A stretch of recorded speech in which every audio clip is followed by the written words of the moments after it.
Assalamualaikum Assalamualaikum warahmatullahi warahmatullahi wabarakatuh. wabarakatuh. Halo Halo Sobat Sobat PCI. PCI, perkenalkan nama saya Agnesina Permatasari sebagai guru seni budaya di SMP PCI. Senang sekali bisa menemani Sobat-Sobat PCI di kali ini dalam podcast PCI.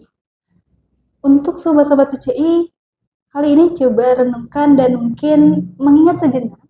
Apakah di kalian pernah merasa kecewa sekali ketika mengharapi sesuatu hal tapi tidak sesuai dengan harapan, atau mungkin sudah belajar dengan sungguh-sungguh tapi ternyata hasilnya mengecewakan kalian semua, atau juga ketika kalian telah berlatih untuk lomba, udah berlatih dengan keras, ternyata tidak sesuai juga dengan harapan kalian.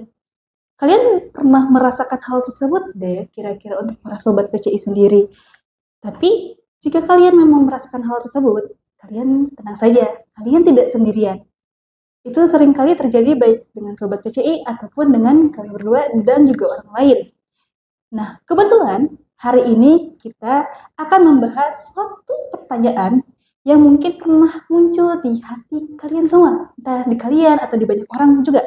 Yaitu, aku sudah berusaha, namun kenapa hasilnya tidak sesuai dengan harapan? Dan untuk menemani obrolan kita, di sini ada Bu Wanda yang hadir senantiasa untuk memberikan sesuatu insight kecil untuk kalian semua. Bu Wanda ini adalah guru tahfiz yang insya Allah akan membantu kita dalam obrolan kali ini. Silakan Bu Wanda, Assalamualaikum. Waalaikumsalam. Terima kasih Bu Agnes. Salam perkenalkan Sobat PCI. Saya Ibu Wanda sebagai guru tahfiz di SMP Prima Cendekia Islami. Terima kasih Bu Agnes. Sepertinya topik hari ini tuh sangat dekat ya dengan kehidupan kita sehari-hari. Mungkin memang ketika ujian tuh sering banget ya kita tuh merasa kecewa, apalagi ketika bagi rapot kemarin mungkin ya. Atau mungkin ketika pelajaran tahfiz ada yang merasa sedih karena belum mencapai target hafalan, atau ketika kemarin nih lomba banyak sekali ya, Sobat PCI kita mengikuti lomba, ada sudah berusaha keras tapi hasilnya ternyata masih belum sesuai harapan. Nah, kalau misalnya perasaan-perasaan itu punya perasaan yang sama gitu ya Sobat PCI, semoga obrolan kita hari ini bisa menjadi pengingat bahwa Allah itu melihat setiap proses, setiap doa, dan setiap perjuangan yang kita lakukan. Bu Wanda, saya juga nggak hanya Bu Wanda sendiri yang merasakan ya. Saya juga merasakan bahwa di kelas saya pun saya sering kali melihat siswa yang sebenarnya nilainya tidak buruk banget, masih oke lah gitu. Tapi mereka tuh rasanya kayak tetap aja sedih. Apalagi kalau ada yang udah nilainya bagus dari atas banget melampaui yang lain, tapi tetap aja masih jelek atau bagaimana gitu.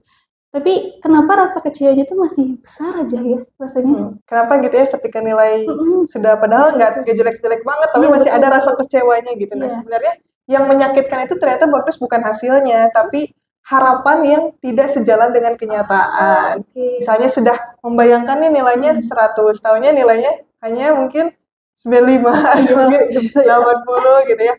Atau misalnya ketika sudah berlatih lomba nih, ini pikirannya sepertinya lawannya layak untuk kita menang gitu. Kita pasti berhasil lah gitu saya untuk hal-hal yang sudah kita usahakan. Tapi ternyata hasilnya tidak sesuai. Nah, ketika itu terjadi, kita mungkin merasa kecewa ya. Nah, di sini Sobat PCI perlu diingat bahwa kekecewaan itu bukan tanda lemah.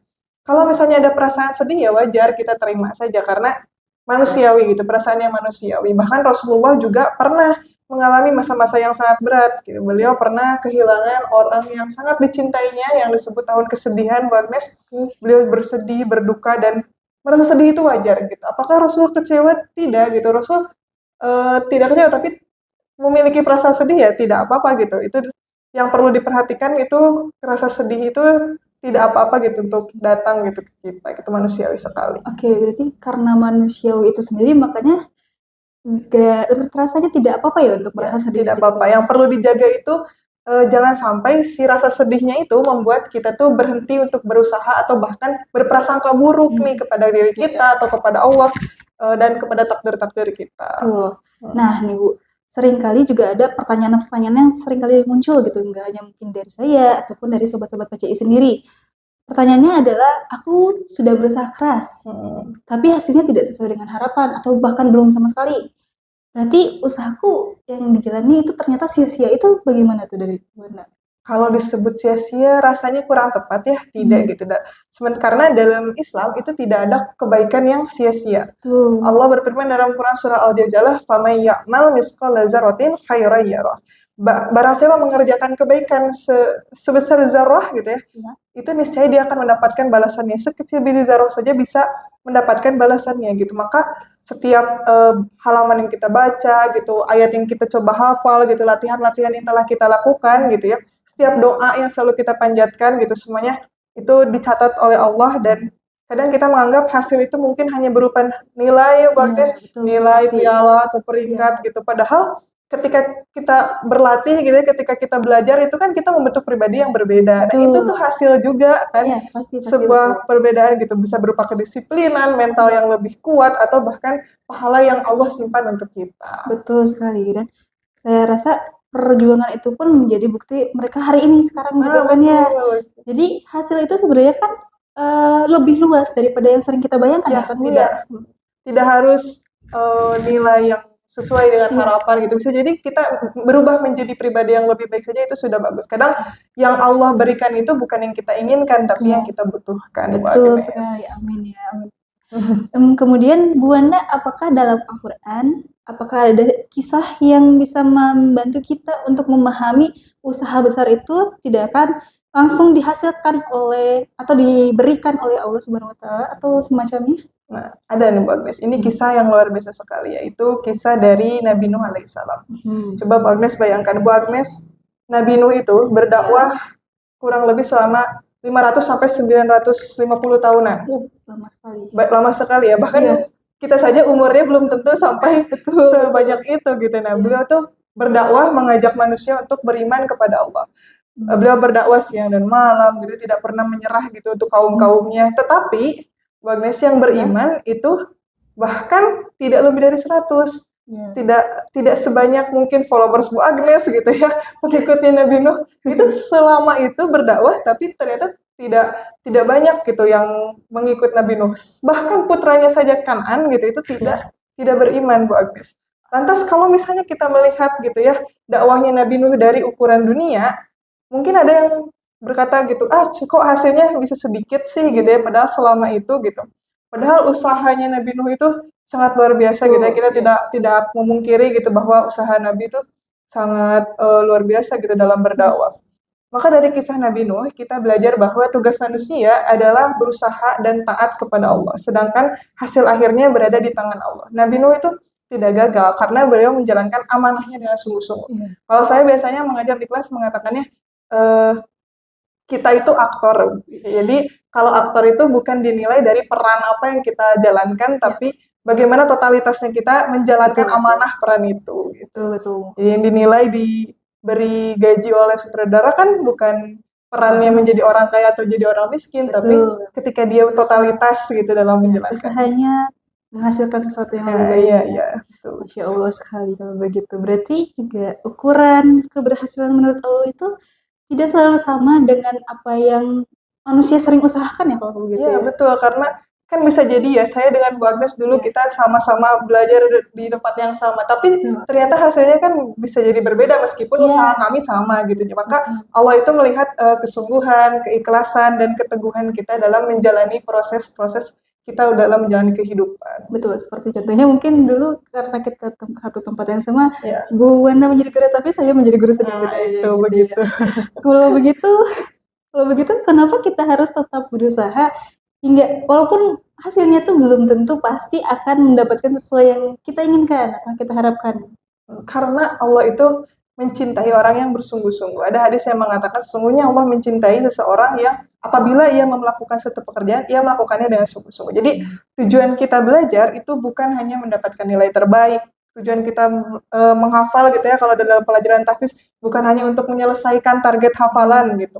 Tujuan kita berusaha untuk lomba itu bukan untuk mendapatkan pialanya gitu ya, tapi ya kita berusaha karena amanah kita sebagai pelajar gitu ya, untuk belajar dengan sebaik-baiknya dan sungguh-sungguh gitu. Jadi ketika belajar maka diniatkanlah untuk sungguh-sungguh, belajarlah dengan serius, dan itu semua sesuatu yang dicintai oleh Allah gitu. Masya Allah. Prosesnya. Amin. Nah, kalau misalnya gitu nih, ketika misalkan perjalanannya dan kita tahu kita tidak perlu harus kecewa. Tapi kalau misalnya Masih saja masih ada aja terus perasaan rasa ya. kecewa itu gimana tuh Nah, caranya? ada banyak ya sebenarnya yang bisa kita lakukan tergantung kepribadian kita gitu. Tapi yang paling kita tekankan coba untuk izinkan diri kita untuk membiarkan untuk sedih gitu. Nggak perlu pura-pura kuat ya nggak apa-apa. Kalau misalnya mau sedih silahkan saja keluarkan. Karena tadi perasaan sedih itu kan manusiawi ya. Bagus, sampaikan saja apa yang dirasakan bisa melalui doa gitu. Atau mau curhat ke teman juga yang dipercaya gitu ya. Boleh. Yang kedua evaluasi. Maka orang cerdas itu orang yang pandai untuk mengambil hikmah. Jadi jangan menyalahkan diri sendiri, tapi ambil hikmahnya nih, kira-kira apa ya yang bisa saya dapatkan atau apa yang bisa saya perbaiki gitu. Ada istilah fixed mindset, ada istilah growth mindset nggak? Iya, betul. Kalau fixed mindset, ini mah setelah dia mendapatkan kegagalan, ini mah kayaknya saya tidak berbakat gitu ya di bidang itu, tidak mampu gitu ya. Tapi kalau misalnya orang yang growth mindset, ini saya harus memperbaiki di daerah ini, di seperti ini gitu. Kemudian tetap bersyukur nih Bu Agnes, karena kita tuh masih bisa belajar ya, apalagi Sobat PCI mungkin ini masih mulai panjang perjalanannya ya, masih bisa belajar, masih bisa banyak mencoba gitu ya. Karena kalau misalnya kita ingin balik lagi ya ke sekolah, rasanya masih ingin dan masih ingin diberi kesempatan, itu kesempatan yang semua orang tuh inginkan gitu. Betul. Jadi bersyukur atas nikmat yang besar. Amin. Semoga saja sobat-sobat PCI juga merasakan hal yang sama dan tetap bersyukur atas apa yang telah didapati hari ini. Kemudian tidak terasa ya Bu Wanda, ternyata sudah di penghujung podcast kali ini. Bu Wanda mungkin sedikit aja atau mungkin panjang juga tidak apa-apa tentang pesan terakhir untuk pesan-pesan untuk para sobat PCI yang ada di sini. Ada satu hadis yang menarik nih Bu Agnes, yaitu sungguh menakjubkan urusan seorang mukmin. Semua urusannya baik baginya. Jika mendapatkan kesenangan, ia bersyukur dan itu baik baginya. Jika mendapat kesusahan, ia bersabar dan itu pun baik baginya gitu. Nah, maksudnya gimana? Jadi jangan pernah mengukur nilai diri kita itu hanya dari satu angka atau satu hasil lomba gitu. Jadi perjalanan kita itu jauh lebih berharga daripada itu gitu. Teruslah belajar, teruslah berlatih, teruslah mencoba gitu ya, menghafal, teruslah memperbaiki diri, karena usaha yang ikhlas dan sungguh-sungguh itu tidak akan pernah sia-sia di sisi Allah. Tadi ya, Quran surah Al-Zalzalah, kebaikan sebesar biji zarah pun itu akan mendapatkan ganjaran. Betul sekali. Jadi sobat-sobat spesial di rumah jangan lupa tetap semangat terus ya. Baik, terima kasih Bu Wanda atas waktunya juga teman-teman. Sebelum kita berpisah, coba kita renungkan dulu ya pertanyaan ini.